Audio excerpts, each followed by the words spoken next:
Praise the lord. యేసుక్రీస్తు వారి పరిశుద్ధమైన నామంలో మీ అందరికి వందనాలు, శుభాలు తెలియపరుస్తున్నానండి. కీర్తనల గ్రంథం 65వ కీర్తన 11వ వచనం. సంవత్సరమును నీ దయా కిరీటము ధరింపజేసి ఉన్నావు, నీ జాడలు సారము వెదజల్లుచున్నవి అని దేవుని వాక్యం సెలవిస్తుందండి. మనకి దేవుడు నూతన దయా కిరీటాలు ఇస్తూ ఉన్నాడండి. అంటే మనము ఈ సంవత్సరం నుంచి ఆ సంవత్సరం, అంటే మనము ఈ పుట్టినరోజు మొదలుకొని ఈసారి సంవత్సరం వచ్చే పుట్టినరోజు వరకు మనము సజీవ లెక్కలో ఉన్నామంటే దేవుని కృప అని దేవుని వాక్యం సెలవిస్తుందండి. ఇప్పుడు ఉండేటువంటి మనుషులు ఇంకొద్దిసేపటికి తిరిగి రాని లోకాలకి వెళ్ళిపోతున్నారు. అయితే దేవుడు ఏం చెప్తున్నారంటే, మన సంవత్సరానికి, మన ప్రతి సంవత్సరము మనకు కొత్త దయా కిరీటాన్ని ఇస్తున్నాడు. అంటే దేవుడు దయ ఉంటేనే మనం బ్రతుకుతున్నాం, దేవుడు కనికరం ఉంటేనే మనం జీవిస్తున్నాం, దేవుడు కృప ద్వారానే మనం ఆరోగ్యంగా ఉంటున్నాం. మనం చాలా జాగ్రత్తగా కాపాడుకోవాలండి మన ఆలోచనని. మనం ఈ లోకంలో మనము మన బలంతోటో, మన శక్తితోటో, లేదా మన డబ్బుతోటో మనం ఈ లోకంలో బతకటంలా, మనము దేవుని యొక్క దయ ద్వారానే, దయా కిరీటం ద్వారానే మనకు ఇంకొక సంవత్సరం వస్తుంది. మనకి బాగా ఫేమస్ అయిన మైకేల్ జాక్సన్ చూసుకున్నప్పుడు అతను ఎక్కువ సంవత్సరాలు బతకాలని ఏదేదో మెడిసిన్ మిషన్లు ఏదేదో చేశారండి. అయితే 50 సంవత్సరాలకే ఆయన చనిపోయారు. అంటే దేవుడు దయను ఆయన కోరుకోలా. ఈ లోకానుసారమైనటువంటి ఎక్కువ సంవత్సరాలు బతకాలనే ఆలోచన ఆయనలో ఉంది, ప్రయత్నం చేశాడు. ఆ ప్రయత్నం అనేది సఫలపడలేదండి. దేవుడు చిత్తం ఉంటేనే జరుగుద్ది. మనం ఈ లోకంలో ఎలా వచ్చామంటే దేవుడు చేతులతో సృష్టించాడు కాబట్టి వచ్చాం. మనం సృష్టికర్తని మనం అడగాలి కదా. మన చేతులతో మనం ఏదో చేసుకొని మనం ఏదో ఉండాలని అనుకుంటే చాలా పొరపాటండి. అలాగా మనిషి ప్రాణాలు మనిషి కాపాడుకోగలిగితే ఈ లోకంలో ఎవరు చనిపోకుండా, ఎవరు అంతం కాకుండా ఈ లోకము చేసుకునే ఆలోచనలో మనుషులు వస్తారు. అంటే చనిపోయిన వారిని మనుషులు ఆ ప్రాణాన్ని మళ్ళీ తీసుకొని రావడం అసంభవం అండి. కాబట్టి మనం ఈ లోకంలో చాలా జాగ్రత్తగా దేవుడి దయను మనం పొందుకునేటువంటి బిడ్డలుగా ఉండాలి. ఈ లోకంలో మనుషుల హృదయము రాతి హృదయాలుగా అయిపోయాయి. వాళ్ళకి దయ అనేది లేకుండా, కనికరం అనేది లేకుండా మనిషి హృదయాలు బాధ పెడుతూ ఈ లోకంలో అనేక మంది చంపేస్తున్నారండి. అనేక మందిని హత్య చేస్తున్నారు, వాళ్ళ ఆత్మహత్యలు చేసుకుంటున్నారు. అంటే వాళ్ళకి మనశ్శాంతి లేదు. ఈ లోకంలో డబ్బు కోసం ఒకరిని చంపేస్తున్నారు. అంటే మనం చాలా జాగ్రత్తగా మనం నేర్చుకునేటువంటి ఆలోచన ఎలా ఉండాలంటే, ఇప్పుడు మనం ఏం ధ్యానిస్తున్నామంటే దయ. దేవుడు మనకి దయా కిరీటాన్ని ఇస్తున్నాడు. మనిషికి దయ అనేది ఉండటంలా, మనిషి ఏదన్నా కావాలనుకుంటే ఇప్పుడిప్పుడే కావాలని ఆత్రం, మనిషికి ఆత్రం ఎక్కువైపోయింది. మనము దేవుడి పైన ఆధారపడాలా. దేవుడు మనల్ని కాపాడుతున్నాడు, మన కంటికి కనబడటం లేదు కానీ ఆయన బిడ్డలైన మన చుట్టూ ఆయన కాపాడే దొదలకు సహాయం ఉందండి.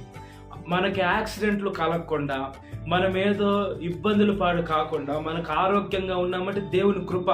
మనకి ఏదన్నా అపాయము త్రుటిలో తప్పిందని మనం అంటాం. అంటే త్రుటిలో ఏదో మన డ్రైవింగ్ స్కిల్స్ వల్లనో లేదా మన అదృష్టం వల్లనో మనం తప్పలేదండి. దేవుడు తప్పించాడు కాబట్టే మనము త్రుటిలో తప్పించబడ్డాం. మనం చాలా జాగ్రత్తగా ఈ లోకంలో బ్రతకాల. దేవుడి ప్రేమను మనం పొందుకోవాలా, దేవుడి ఆలోచనను పొందుకోవాలా. దేవుడు పరలోక రాజ్యానికి మనం వచ్చేదే కాకుండా అనేక మందికి దయగలగా దేవుడు వాక్యము చెప్పాలండి. దేవుడు మనల్ని సర్వలోకానికి వెళ్ళి సర్వ సృష్టికి సువార్తను ప్రకటించమన్నాడు.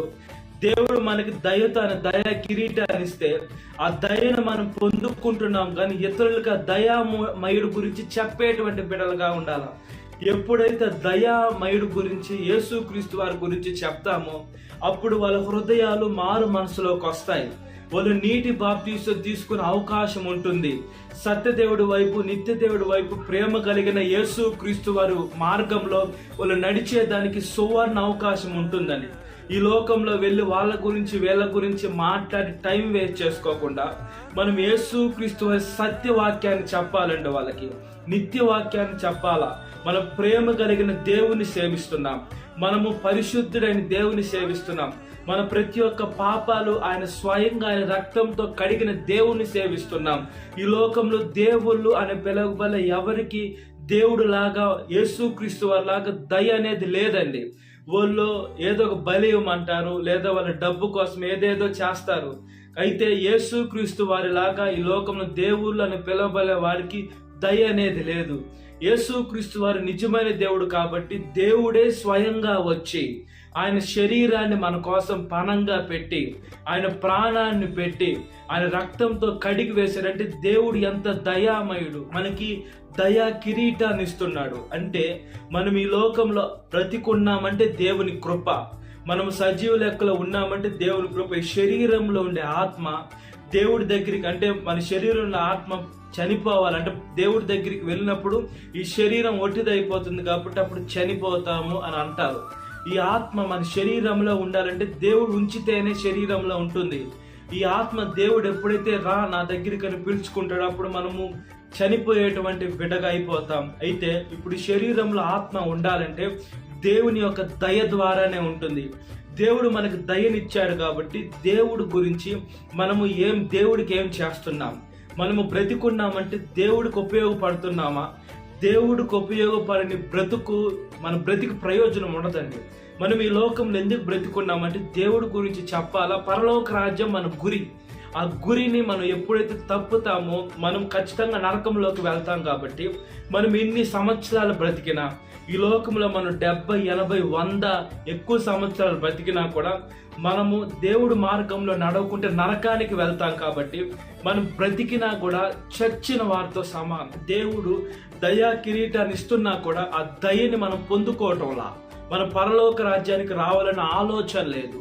ఈ లోకంలో శరీరాశ, నేత్రాశ జీవడం, ఈ లోకంలో ప్రాణం కాపాడుకోవాలనుకుంటున్నారు. అది కాపాడుకున్నా కూడా మనం రెండో మరణంలోకి వెళ్లకుండా కాపాడుకోవాలంటే దేవుడి మార్గంలోకి వస్తేనే దేవుడు కాపాడుతాడు. ఆయన సారము వెదజల్లుచున్నదని దేవుని వాక్యం సెలవిస్తుంది. మనం ఇంకా సారంగా ఫలించాలంటే, ఎక్కువ సంవత్సరాలు ఫలించాలా, దేవుడి మార్గంలో జీవించాలంటే దేవుని యొక్క కృప ఉంటేనే జీవించగలుగుతాం. కాబట్టి దేవుని ఆత్మని మనం పొందుకొని ఆయన సేవలో మనం ముందుకు కొనసాగునట్లుగా ప్రార్థన. మహాపరిశుద్ధ ఆత్మదేవ, మా ప్రియ పరలోకమందున్న తండ్రి, మీ స్తోత్రం చెల్లిస్తున్నామయ్యా. మాకు మీ దయా కిరీటాలుగా మాకు సంవత్సరాలు నూతనంగా ఇస్తున్న మా తండ్రి, మీకు స్తోత్రమయ్యా, స్తోత్రమయ్యా, స్తోత్రమయ్యా. సహాయము దయచేయమని అడుగుచున్నాము తండ్రి. మమ్మల్ని కాపాడుతున్న దేవా, రక్షిస్తున్న దేవా, స్థిరపరుస్తున్న దేవా, అయ్యా మీ రాజ్య సువార్తగా, మీ పనిముట్టుగా, మీ బోరగా మమ్మల్ని వాడుకుంటున్న విధానానికి మీ స్తోత్రమయ్యా. యేసయ్య మీ సారము యేసయ్య మాకు జీవితాంతం ఉండేలాగా ఈ లోకంలో, అదేవిధంగా మేము చనిపోయినా కూడా రెండో మరణంలోకి వెళ్లకుండా యేసయ్య మీ ప్రాణము, మీ సారము మేము వెదజల్లేదానికి సహాయము దయచేయమని అడుగుచున్నాము తండ్రి. అయ్యా దీర్ఘాయుష్మంతులుగా కాపాడండి. రెండో మరణంలోకి వెళ్లకుండా అయ్యా మీ దయా కిరీటాలతో, మీ దయతో మమ్మల్ని రక్షిస్తున్న విధానానికి మీకు స్తోత్రం చెల్లిస్తున్నాను ప్రభువా. ప్రార్థన చేస్తున్నామయ్యా, మా ప్రార్థన దయతో ఆలకించండి ప్రభువా. యవన వయసులో కాడి మోయట నరునికి మేలయ్యా, అది మోపిన వాడు యెహోవాయే. కాబట్టి మీ కాడి సక్రమంగా మోసి మీ కాడిని మోసేదానికి మాకు సహాయం, బలము, శక్తిని దయచేయమని అడుగుచున్నాను ప్రభువా. అదేవిధంగా చనిపోయిన వారి గురించి అయితే కాదు కానీ వాళ్ళు బంధువర్గాలు, రక్త సంబంధికులు, శ్రేయోభిలాషులను, కొలీగ్స్ని జ్ఞాపకం చేసుకోండి అయ్యా. వాళ్ళైతే తిరిగి రాని లోకానికి వెళ్ళిపోయారు. వాళ్ళ గురించి మేము బాధపడిన ప్రయోజనం ఉండదయ్యా. వాళ్ళ బంధువర్గాలు, రక్త సంబంధికులు, శ్రేయోభిలాషులు, వాళ్ళ కొలీగ్స్ని జ్ఞాపకం చేసుకుని గాయం రేపేది మీరే, గాయం కట్టేది మీరే, సహాయం దయచేయండి అయ్యా. మీలో చనిపోతే వాళ్ళు రెండోసారి తిరిగి చూస్తామని నిరీక్షణ మాకు దయచేసి ధైర్యాన్ని, నిర్భరమని దయచేయమని అడుగుచున్నాను ప్రభువా. అదే విధంగానయ్యా ఈరోజు పెళ్లిలో జరుపుకునేటువంటి వారిని కాపాడండి అయ్యా. భర్త భార్యను ప్రేమించాలి, భార్య భర్తకు లోబడి ఉండాలి, ఇద్దరు కలిసి ఉండాలా. వాళ్ళ బిడ్డలను ఆశీర్వదించండి అయ్యా. బిడ్డలు లేకుంటే బిడ్డలను దయచేయండి అయ్యా. మీ బండ మీద వాళ్ళ కుటుంబం కట్టుకోవాలి, సీయోను నుంచి వాళ్ళని ఆశీర్వదించండి అయ్యా. ఈరోజు పుట్టినరోజు జరుపుకునేటువంటి వారిని కాపాడండి. ఈ లోకంలో బుద్ధినందు, జ్ఞానమందు, మనుషుల దయందును వర్ధిల్లిన నా ప్రభువా, ముఖ్యంగా మీ దయందును వర్ధిల్లిన ఆయన మీ కాడి మోసేదానికి సహాయం దయచేసి సర్వలోకానికి వెళ్ళి సర్వ సృష్టికి సువార్తను ప్రకటించే బిడ్డగా ఏ వయసు వారైనా నైనా వాళ్ళని ఆశీర్వదించండి, స్థిరపరిచి బలపరిచి దృఢపరచమని అడుగుచున్నాం. ప్రయాణం బస్సు మార్గం, ఆకాశ మార్గం, నీటి మార్గం, ట్రైన్ మార్గం, ఫ్లైట్ లో ఏ మార్గంలో ప్రయాణిస్తున్నా మీ కాపాడుతులకు కంచెను ఉంచి వాళ్ళకి క్షేమంగా వాళ్ళ గమ్య స్థానానికి చేర్చమని అడుగుచున్నామయ్యా. దేశం మీదకి దేశానికి యుద్ధాలు తీసివేయండి అయ్యా. జెరూసలేమును కాపాడండి అయ్యా. ఇశ్రాయేల్ దేశాన్ని కాపాడండి ప్రభువా. అదేవిధంగా పరీక్షలు రాసేటువంటి బిడ్డను కాపాడండి అయ్యా. ఏ సంవత్సరానికి ఆ సంవత్సరం పాస్ అయినాయన వేసి వాళ్ళు పై తరగతులకు వెళ్ళేదానికి సహాయం దయచేసి వాళ్ళకి పరలోకపు తెలివినిచ్చి ఏ జవాబుకి ఏ ఆన్సర్ రాయాలో వాళ్ళకి తెలుసుకునే దానికి శక్తిని దయచేసి జ్ఞానాన్ని దయచేయమని అడుగుచున్నాను ప్రభువా. అయా సాతాను శోధన ప్రతి ఒక్క బిడ్డను విడుదల దయచేయండి. ఈ వాక్యం విఘ్న ప్రతి ఒక్క బిడ్డను పేరు జ్ఞాపకం చేసుకోండి. ఈ దినకాలపు దీవెనతో నింపమని నజరేయుడైన యేసుక్రీస్తు వారి పరిశుద్ధమైన నామంలో మిక్కిలి వినయం తడుచున్నాను మా పరలోకమందున్న తండ్రి, ఆమేన్. Praise the Lord. God bless you.